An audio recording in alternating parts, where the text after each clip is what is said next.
सहरको धुवाधुलो र कोलाहललाई छोडेर अनि व्यस्त जीवनलाई केही समयको लागि भए पनि आराम दिन आज हामी जाँदैछौँ काठमाडौँबाट 36 किलोमिटर पूर्व पनौती गाउँमा।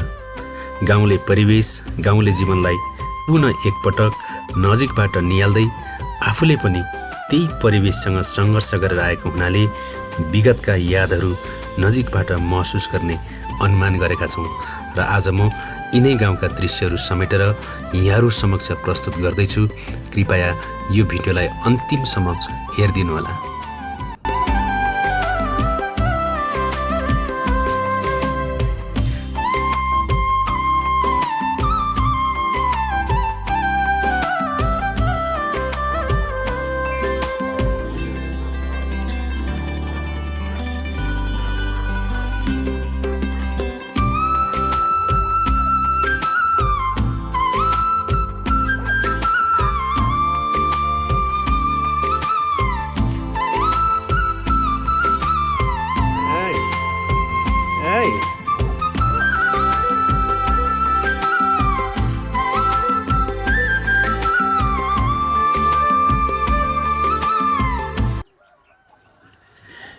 यो हो पनौती कोटेगाउँ।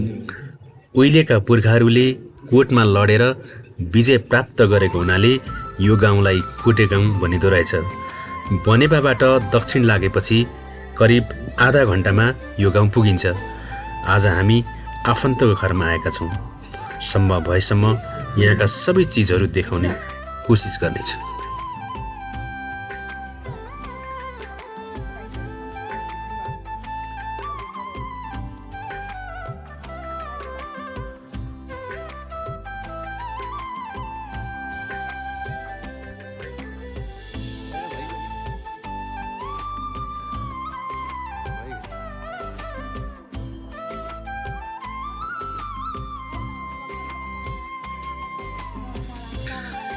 फाइनल्ली अहिले हामी पनौती कोटेगाउँमा हाम्रो दिदीको घरमा हामी आइसकेका छौँ।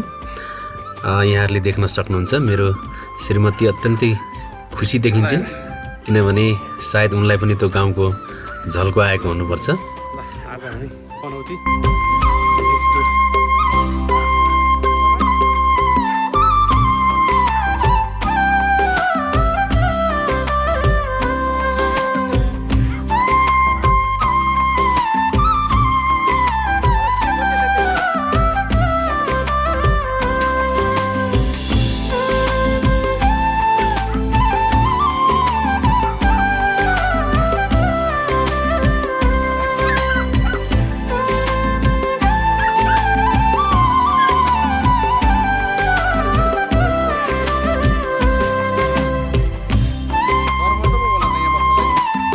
केही समयको विश्राम र भलाकुसारी पश्चात अब हामी खाना खाने तयारीमा छौँ। सायद गाउँको तृष्णा मेट्न होला मेरी श्रीमती आफैले खाना बनाएर पस्किने काम गरिरहेकी छिन् र हामी अब खाना खाने तयारीमा छौँ।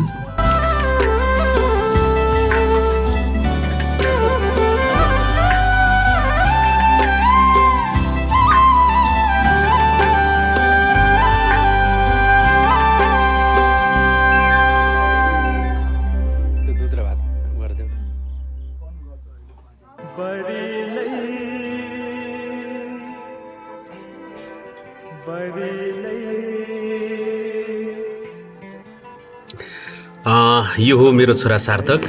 ऊ निकै भोकाएको छ, निकै मिठो मानेर अर्ग्यानिक खाना खाइरहेको छ। यहाँहरूले देख्न सक्नुहुन्छ।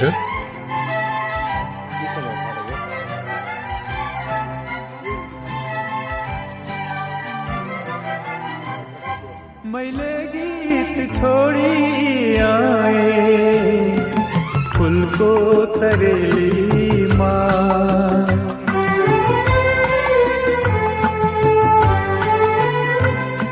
मैले गीत छोडी आए।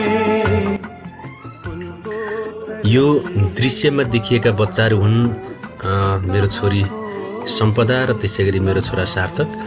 यिनीहरू अत्यन्तै मिठो मानेर खाना खाइरहेका छन् र अचम्मित पनि भइरहेका छन्। सायद यिनीहरू सहरमै जन्मेर अनि सहरमै हुर्केको कारणले गर्दाखेरि पनि होला यिनीहरू केही अनौठो पनि मानिरहेका छन्। र केही रमाइलो पनि मानिरहेका छन्। गाउँको परिवेशको अनुभव नगरेका यी अबोध बच्चाहरू कहिले कुकुर बिरालो त कहिले गाईबस्तु अनि बाख्राका पाठाहरूसँग रमाइलो गरेको दृश्य यहाँहरूले देख्न सक्नुहुन्छ।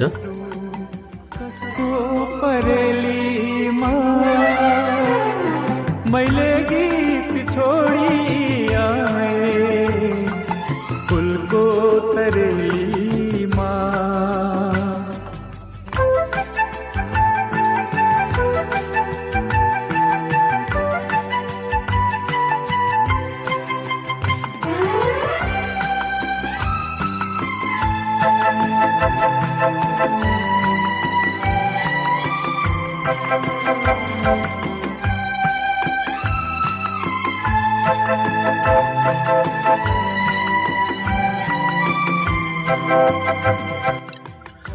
पुस महिनाको पारिलो घाम अनि आँगनमा बसेर घाम ताप्दै खानुको मजा नै बेग्लै हुन्छ। त्यही मजा अनुभूत गर्न त आज हामी आएका छौँ। दिदी र भान्जाले देखाएको हामी प्रतिको माया र आतिथ्यको जतिसुकै शब्दले व्याख्या गरे पनि त्यो सायद कमै हुन्छ।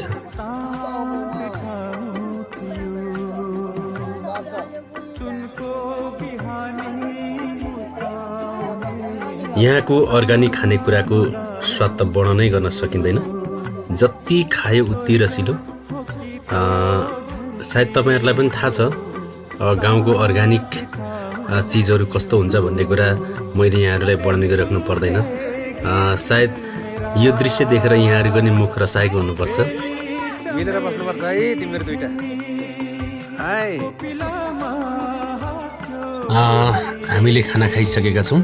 अहिले दिनको 1 बजिसकेको छ र यहाँको निकै बेरको बसाइ पश्चात अब हामी यहाँबाट रोसी झरनातर्फ जाँदैछौँ। केही समय अगाडि आएको बाढी पहिरोले तहस नहस पारेको रोसी बजार अहिले बगरमा परिणत भएको यहाँहरूले देख्न सक्नुहुन्छ। बाटामा देखिएका यी हृदय विदारक दृश्यहरूले मन कटक्क खाँदो रहेछ। जताततै लडेका यी पक्की घरहरू देख्दाखेरि कसको मन नरोला र।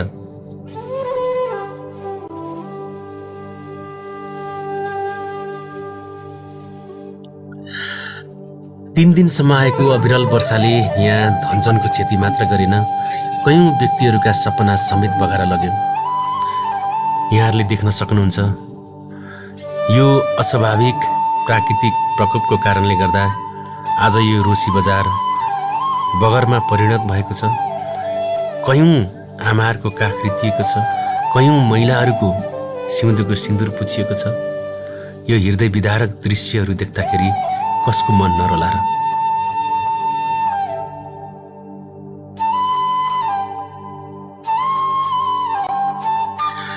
प्रकृतिको दोहनले विनाश निम्त्याउँछ, यो सत्य कुरा हो।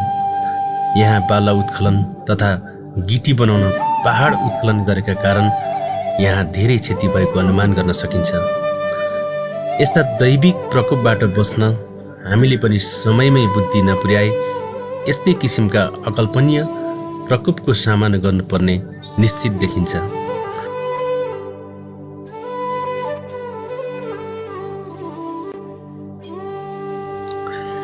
अब छिट्टै नै यो ठाउँमा पुनर्निर्माणको काम सुचारू होस्। घरबारविहीन परिवारलाई चाँडोभन्दा चाँडो सरकारले घाँस बाँस र कपासको व्यवस्था गरोस् र चाँडोभन्दा चाँडो यो रोसी बजार पुरानै शैलीमा फर्केको देख्न पाऊँ भन्ने कामना पनि म व्यक्त गर्न चाहन्छु।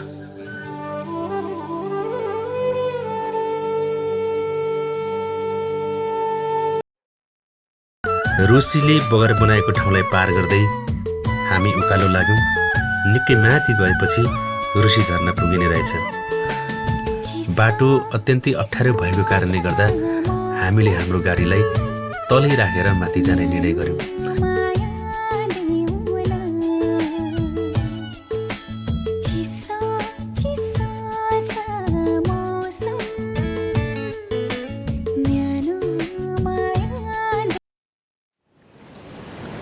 हामी रोसी खोलाबाट उकालो लागिरहेका छौँ।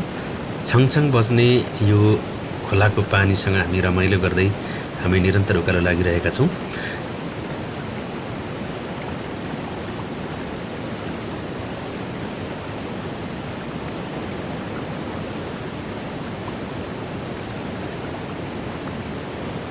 यो ठाउँ निकै रमणीय र चिसो ठाउँ रहेछ। यहाँहरूले देख्न सक्नुहुन्छ झरनाबाट झरेको चिसो पानी देख्दा त्यसै तिर्खा मरेको जस्तो अनुभव हुने रहेछ। यहाँ हाम्रा भिनाजुहरू, हाम्रो चाहिँ छोराछोरीहरू, नानीहरू अत्यन्तै रमाइलोसँग झरनासँग रमाइलो गरिरहेका छन्। यहाँले देख्न सक्नुहुन्छ। अब यहाँ फोटोसोटो खिचेर अब हामी माथि रिसोर्टतिर जान लागिरहेका छौँ।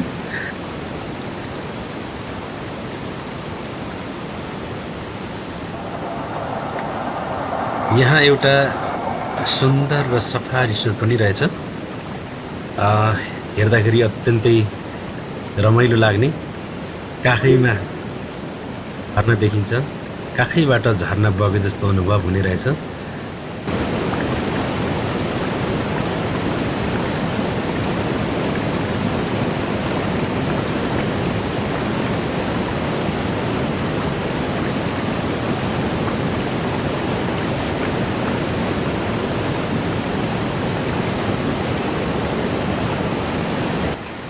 मेरो छोरो यहाँका टाउट माछा देखेर निकै फुरुङ्ग हुँदै माछा मार्न तम्सिरहेको छ, तर माछा जालमा पार्न सकिरहेको छैन। हेरौँ उसले के कति माछा जालमा पार्न सफल हुन्छ। निकै आनन्दपूर्वक, निकै रमाइलो मानेर माछा मार्न खोजिरहेछ। एउटा माछा उसले पार्न सफल भएको छ।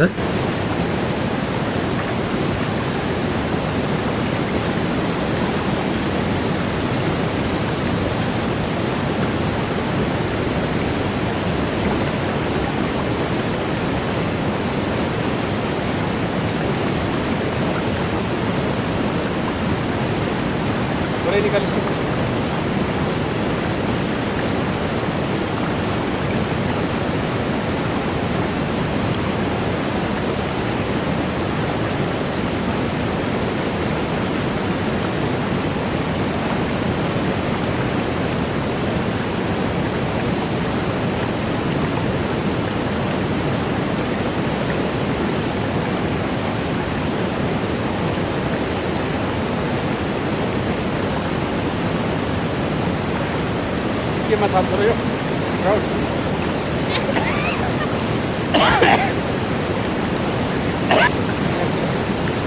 हामीले अर्डर गरे अनुसारका माछाहरू अब कटिङ हुँदैछ। यहाँ सरसफाइ गर्ने काम भइरहेको छ। अब केही बेरमै यो माछा तयार हुनेवालामा छ।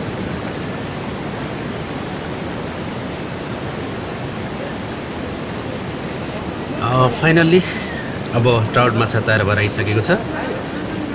मौसम अत्यन्तै चिसो भएको कारणले गर्दाखेरि अब हामी यो ठाउँमा धेरै समय बिताउन चाहँदैनौँ।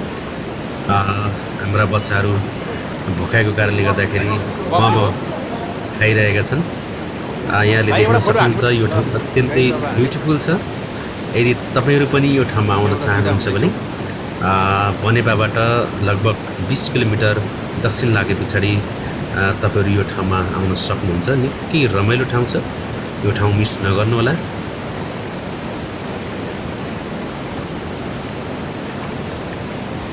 समयले नेटो काटिसकेको हुनाले अब हामी यो ठाउँबाट प्रस्थान हुन लागिरहेका छौँ। निकै टाढा पुग्नुपर्ने भएको कारणले गर्दाखेरि र बाटो पनि निकै अप्ठ्यारो भएको कारणले गर्दा यहाँ हामीले करिबन 2 घण्टा समय व्यतीत गर्यौं।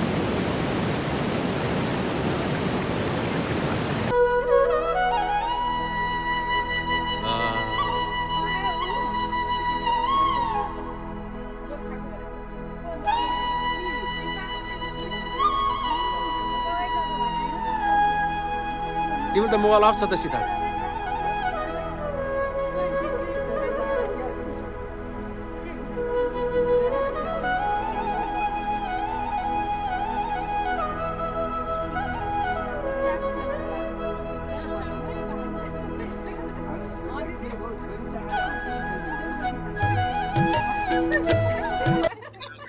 दिनभरि घुमेर आउँदा दिदीले खाना तयार पारिसक्नु भएछ। आफ्नै गाउँठाउँको झल्को मेटाउँदै हामी सबैजना चुलोमा वरिपरि बसेर खाना खाने निर्णय गऱ्यौँ। आगोको न्यानो तापमा बसेर सबैजना खाना खाँदा साँच्ची नै दसैँ आए जस्तो भान हुँदो रहेछ। मरि गए हाम्रो जीवन खोला बगरा, मरि गए हाम्रो जीवन खोला बगरा, बाँचिन्जेल हाँसखेल गरौँ मरेकै छ, बाँचिन्जेल हाँसखेल गरौँ मरेकै छ। पूर्वै धराना, पूर्वै धराना, जन्म त गाउँमै हो कहाँ हो मराना, जन्म त गाउँमै हो कहाँ हो मराना। आजको हाम्रो दिनभरिको यात्रा निकै स्मरणीय रह्यो। वर्षौँपछि यसरी गाउँमा आएर यहाँको परिवेशसँग रमाइलो गर्दै बस्न पाउँदा हामी सबैलाई गाउँको तिर्सना मेटिएको महसुस भयो।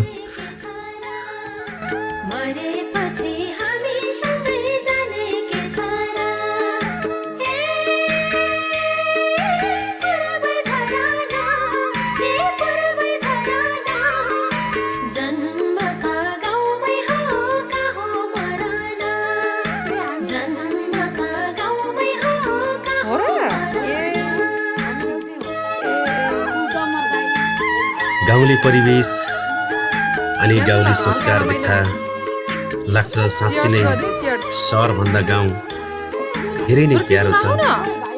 सहरका भन्दा गाउँका मान्छे धेरै नै सरल छन्, सिधा छन् र आत्मीय छन् भन्ने कुराको झल्को यो दृश्यले दिइरहेको छ। यौवनको सेरो फेरो बनकै चरीलाई, यौवनको सेरो फेरो बनकै चरीलाई, चोखो माया लगाइ राखौ जीवनभरिलाई, चोखो माया लगाइ राखौ जीवनभरिलाई।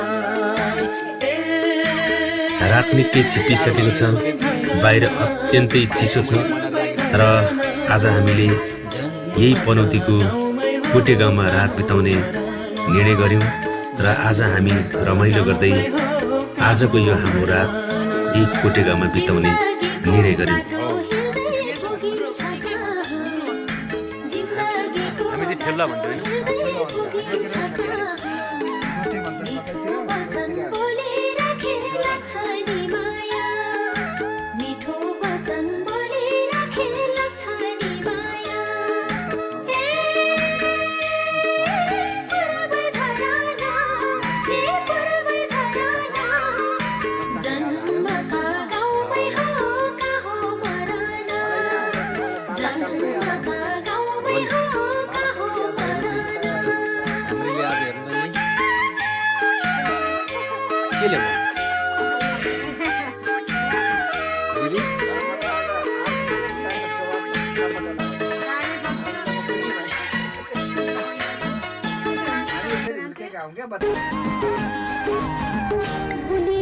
एक दिनको बसाइ पश्चात अब हामी काठमाडौँ फर्किने तयारीमा छौँ।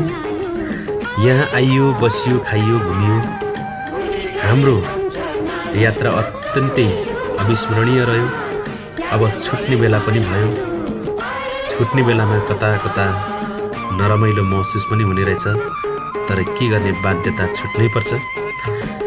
नवरी बाँचे अर्को साल भेट हुने बाचा गर्दै हामी काठमाडौँ प्रस्थान गर्दैछौँ।